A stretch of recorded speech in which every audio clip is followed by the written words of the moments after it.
নমস্কার। আজ আমি আপনাদের কুমড়ো ফুল দিয়ে একটি ভিন্ন ধরনের রেসিপি তৈরি করে দেখাবো। আমার চ্যানেলে আগেও কুমড়ো ফুলের রেসিপি দেওয়া আছে, কিন্তু আজ আমি আপনাদের অন্য স্বাদে একটি রেসিপি তৈরি করে দেখাবো। এর জন্য আপনাদের পুরো ভিডিওটি দেখতে হবে। তো চলেন, আমি আগে কুমড়ো ফুলগুলো গাছ থেকে তুলে নিচ্ছি।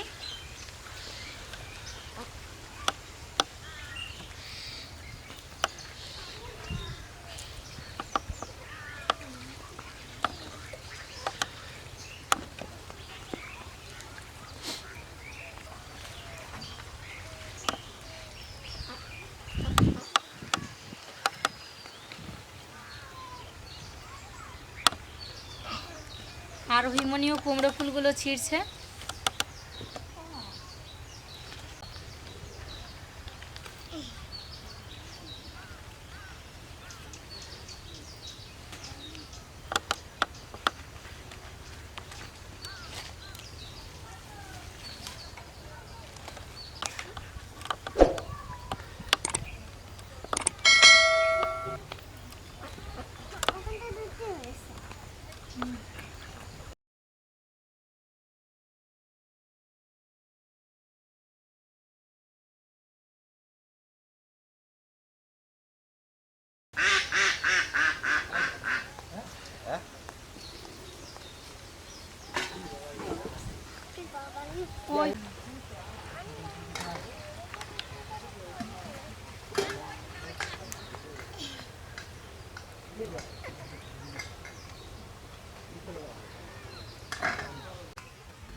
আমি মাকে সাহায্য করছি। এই ডান্টিগুলো আলাদা করে নিচ্ছি ফুল থেকে।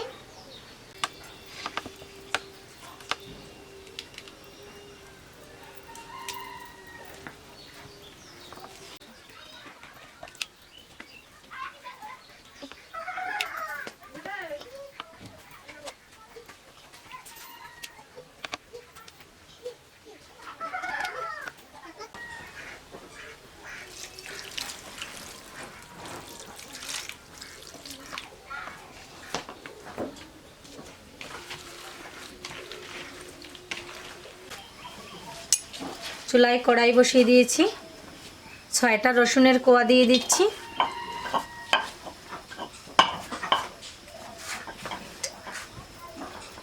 ভিতরে অল্প পরিমাণ সরিষার তেল দিয়ে দিচ্ছি।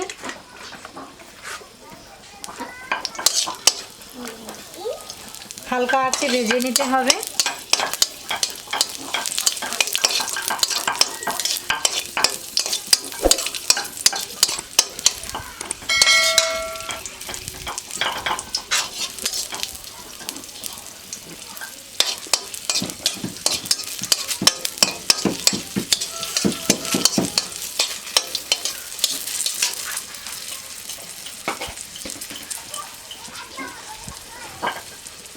ভিতরে গোটা জিরে দিয়ে দিচ্ছি।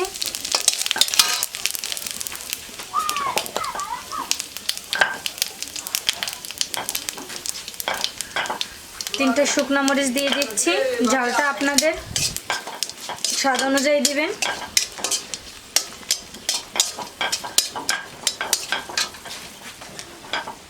এখন কুমড়ো ফুলগুলো ভিতরে দিয়ে দিচ্ছি, ধুয়ে রাখা।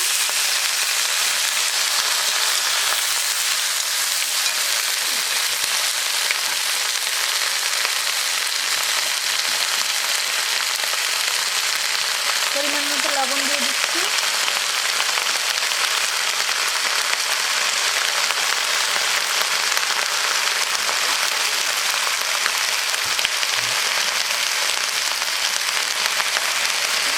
হলুদ দিয়ে দিচ্ছি পরিমাণ মতো।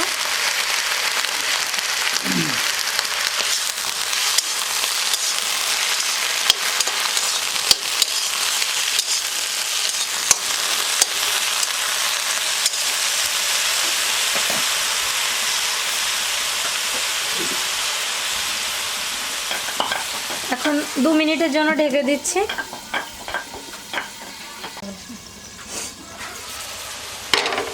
দেখেন ফুলের যে জলটা ছিল সেটা গলেছে। এখন ভিতরে একটু ফাঁকা করে দিচ্ছি, জলটা টেনে গেলে নামিয়ে নিব।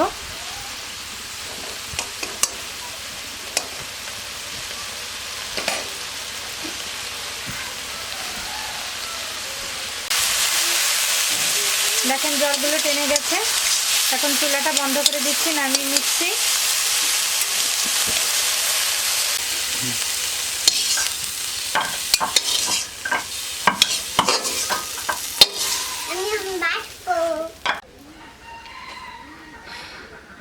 দেখেন অনেকগুলো ফুলই ভাজি করেছিলাম, কিন্তু দেখেন অল্প হয়ে গেছে।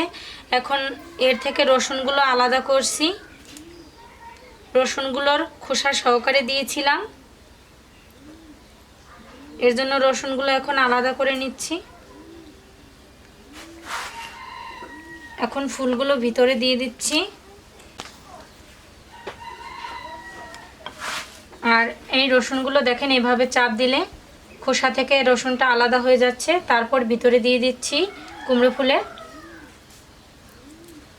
দেখেন খুব সহজে আলাদা হয়ে যাচ্ছে।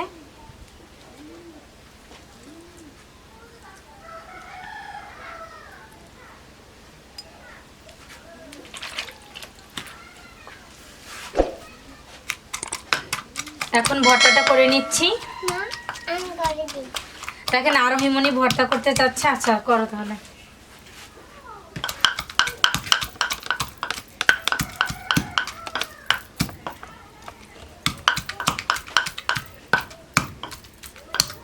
আজ আপনাদের যেভাবে রেসিপিটি তৈরি করে দেখালাম, বাসায় অবশ্যই এভাবে ট্রাই করে দেখবেন। কুমড়ো ফুলের তো শুধু আমরা বড়াই খেয়েছি, কিন্তু এভাবে কখনো খাইনি। কিন্তু আজ আমি আপনাদের সম্পূর্ণ ভিন্ন একটি রেসিপি দেখালাম, অবশ্যই বাসায় ট্রাই করবেন। দেখেন ভর্তাটা করা হয়ে গেছে, নামিয়ে নিচ্ছি। দেখেই বোঝা যাচ্ছে কতটা টেস্টি হয়েছে। সকালবেলা গরম ভাতের সঙ্গে খেতে অনেক মজা হবে। এখন ভিতরে হালকা পরিমাণ কাঁচা সরিষার তেল অ্যাড করে দিচ্ছি। কাঁচা সরিষার তেলটা দিলে সুন্দর একটি ফ্লেভার হয়। দেখেন তৈরি হয়ে গেছে গরম গরম ভাতের সঙ্গে কুমড়ো ফুলের ভর্তা। আজকের রেসিপিটা এই পর্যন্তই। ভালো লাগলে অবশ্যই কমেন্ট করে জানাবেন। ধন্যবাদ সবাইকে, ভালো থাকবেন।